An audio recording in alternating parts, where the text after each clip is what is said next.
ஆசைப்பட்டு இந்த கண்ணியாலும் தவம் இருந்தான். சரி. இந்த மன்னவருக்கு ஆசைப்பட்டு மங்கையாலும் தவம் இருந்தான். ஏன் எதனாலமா? ஏன் எதனால? ஆமா, அந்த ஈசனார் இடத்தில் சிவபெருமான இடத்தில் என்னையோட ஒரு அழகு அதிகமா இருக்கிறவரை திருமணம் செய்வேன் என்று சில நாட்களாக அவரிடத்துல தவம் இருந்தான். நீயும் தவத்துக்கு போயிருக்கிற? உண்மைதான். சரி அம்மா. அம்மா அவரிடத்துல என்ன சொன்னார் தெரியுமா? உன்னிடத்துல என்ன சொன்னாரு? அம்மா, அம்மா இந்த 7வது வனத்திலே உன்னையோட ஒரு அழகு அதிகமான அழகு படிச்சவர் 7வது வனத்துல இரு. ஆமா. ஒரு நாள் உன்னை தேடி வருவார். அந்த சிவனாரை காண்பதற்காக அந்த வழியில வருவார். ஓஹோ, சரி. வந்து கொண்டே இருப்பார். அப்ப அவரை பார்த்து திருமணம் செஞ்சிக்கா என்று அவர் சொல்லி இருக்கிறார். சரிமா. எப்படி அவர் நம்ம எப்படி தெரிஞ்சுக்க முடியும்?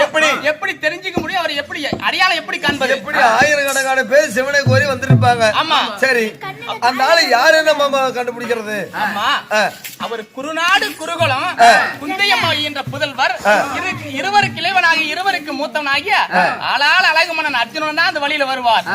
உன்னை விட ஒரு அழகு அவருக்கு தான் அதிகமா இருக்கிறாரு. ஆமா ஆமா. சரி. கட்ட நீரணிந்து காவி வேட்டி மேலே பூண்டு அரகரா சிவனே என்று சிவன் பாதம் காண்பதற்காக அந்த வழியாக வருவார்.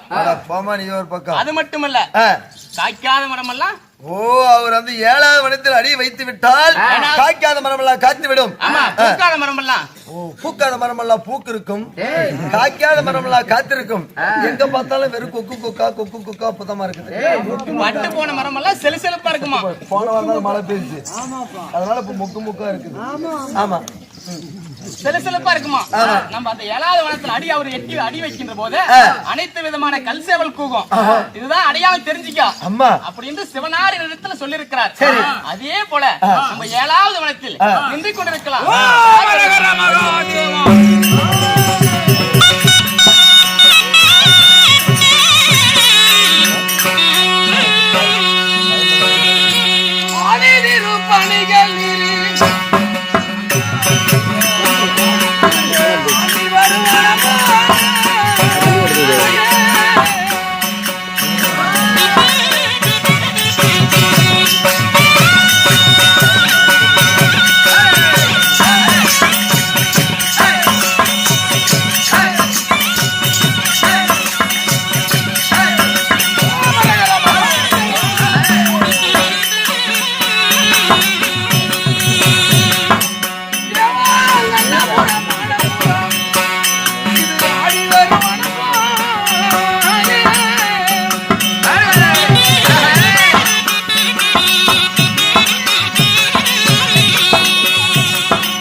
வனத்தில் அடி வைக்கின்ற போது பெண்ணானவள் மன்னவா மன்னவா என்று என்னை மன்றாடி அழைக்கின்றாளே சிவா சிவா.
ஊரும் என்ன பேரும் என்ன உத்தமரே சொல்லுங்க. உன்னுடைய நாடு நகரம் என்ன, உன்னுடைய கொலங்கோத்திரம் என்ன, யார் என்னன்னு சொல்லிட்டு இந்த வனத்துல புறப்படுங்க.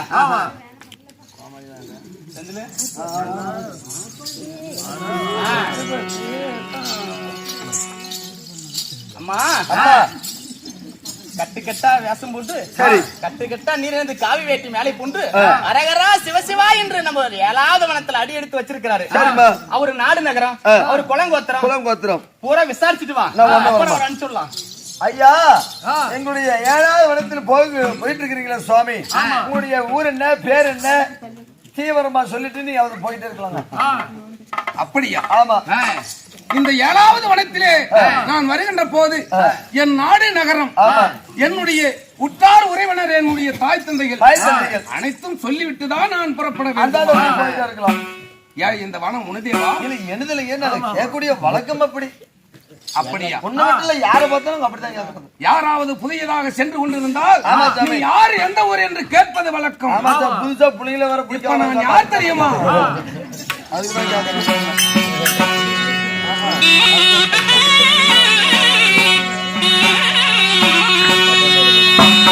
தாயே, நான் கோடியிட்டா தாட்ட மாட்டேன்.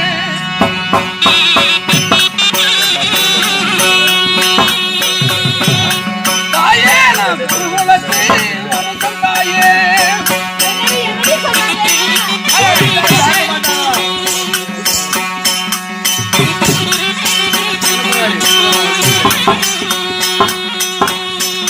அம்மா, நான் சத்தியமும் தவற மாட்டேன். நான் சந்திரகுலத்தாய மன்னனம்மா.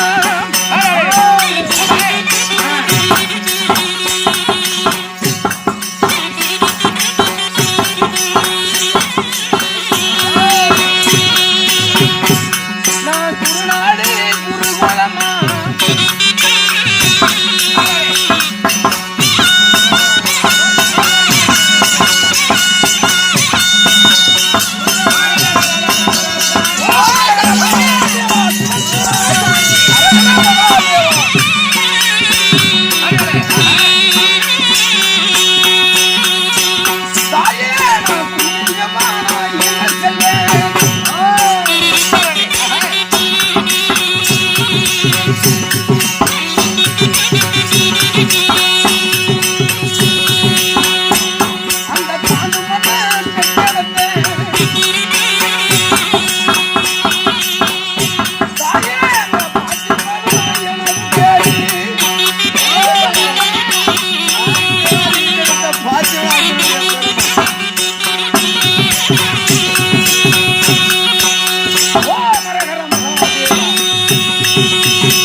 இப்ப சொல்லுங்க நல்ல விளக்கமா. குருநாடு குருகுலம், என் தாய் குந்தி மந்தாரை, பதிலான சந்திரகுலம், என் தந்தையோ பாண்டு மகாராஜன். சரி. இருவருக்கு மூத்தோன் இருவருக்கு இளையோன் நடுப்பிறந்த நாயகன் ஆகிய என் பெயர் பார்த்திபன் என்கிற அர்ஜுனன். சரிங்க, அப்படியே சுலோ மூவிங். அம்மா இதுமா உன் பதட்டம் எனக்கு தெரியுது. என்ன பண்றது, காணத்துல இருக்குது. எப்ப ஏங்கி ரெண்டா பக்கம் வீங்கி போய் கிடக்குது. உன் கஷ்டம் எனக்கு தெரியுது. அம்மாவுடைய யார் என்ன தெரியுமா?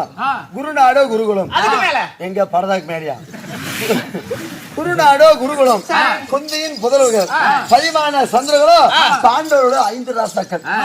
ஆமா, அதுல 2 பேத்துகளையும் 2 பேத்துக்கு மூத்தோன் நடு பிறந்த நாயகன் அழகு மன்னன் அர்ஜுனன் மகாராஜா. அம்மா அடிச்சா புடிச்சுக்காமா, கொஞ்சம் புடிச்சு கொடுக்குறியா?